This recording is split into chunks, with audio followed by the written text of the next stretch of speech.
जलसंपदा मंत्री जयंत पाटील यांच्या मार्गदर्शनाखाली जयंत दारिद्र्य निर्मूलनाच्या माध्यमातून बावची येथील चिमुकल्याला जीवनदान। राजवर्धनच्या हस्ते आज जलसंपदा मंत्री जयंत पाटील यांच्या वाढदिवसाचा केक कापून मंत्री पाटील यांनी आपला वाढदिवस साजरा केला। बावची तालुका वाळवा येथील अनिल पाटील यांचा मुलगा राजवर्धन पाटील वय 4 याच्या मेंदूजवळ एक पाण्याची गाठ असल्याने दिवसातून 20 ते 30 वेळेस त्याला फिट येत होती। यामुळे वडील अनिल पाटील व आई पूनम यांनी सांगली व कोल्हापूर जिल्ह्यातील अनेक खाजगी हॉस्पिटलमध्ये दाखवले। डॉक्टरांनी मुलाचे ऑपरेशन करण्यासाठी सांगून यासाठी 7 लाख रुपये खर्च येणार असल्याचे सांगितले। मात्र सर्वसामान्य कुटुंबातील अनिल पाटील यांना मुलाच्या ऑपरेशनचा खर्च न परवडणारा असल्याने त्यांनी अनेक संघटना व पहीपाहुण्यांकडे मदतीचा हात मागितला होता। नंतर अनिल पाटील यांनी इस्लामपूर येथील जयंत दारिद्र्य निर्मूलनच्या ऑफिसमध्ये जाऊन इलियास पिरजादे यांच्याशी राजवर्धनबद्दल माहिती सांगितली।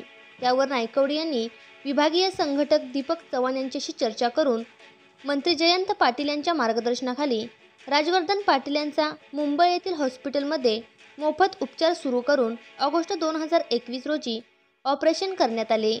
राजवर्धन आता ठणठणीत असून त्याला कोणत्याही प्रकारचा त्रास होत नाही। याच राजवर्धनच्या हस्ते आज इस्लामपूर येथे राजाराम बापू पाटील ज्ञानप्रबोधिनी येथे झालेल्या जयंत दारिद्र्य अभियान स्नेह मेळाव्यात जलसंपदा मंत्री जयंत पाटील यांच्या वाढदिवसाचा केक कापून मंत्री पाटील यांनी आपला वाढदिवस साजरा केला। अनिल पाटील राहणार बावची, माझ्या मुलाचं ऑपरेशन मुलाचं डोक्याला मेंदवापाशी पाण्याची गाठ होती। बरीच सांगलीला आदित्य रेपो इथे लावलं ते 7 लाख रुपये खर्च झाला होता। बघा इथे विचार बघितला तिथून पुन्हा जयंत दारिद्र्य निर्मूलन ऑफिसमध्ये येऊन साहेबांची मुळी साहेब पुन्हा पिरजादे साहेबांची गाठ घेतली।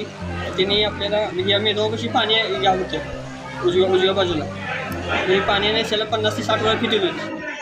मग तिने पुन्हा मुंबईला हे पाठवलं रिपोर्ट। त्या रिपोर्टवर त्यांनी मुंबईला बोलवलं आणि तिथं पुन्हा 4 दिवस ॲडमिट करून 5 दिवशी ऑपरेशन केलेलं आणि आता तो व्यवस्थित आहे। आता ऑपरेशन चांगलं झालेलं आहे तिचं। 1-2 वेळा दाखवून आलं विचारासाठी SRCCचे सुमित पवार सर त्यांनी यांच्या टीमने चांगलं ऑपरेशन केलेलं आहे। त्याबद्दल SRCC हॉस्पिटल आणि जयंत दारिद्र्य निर्मूलनतर्फे त्यांचं आम्ही आभार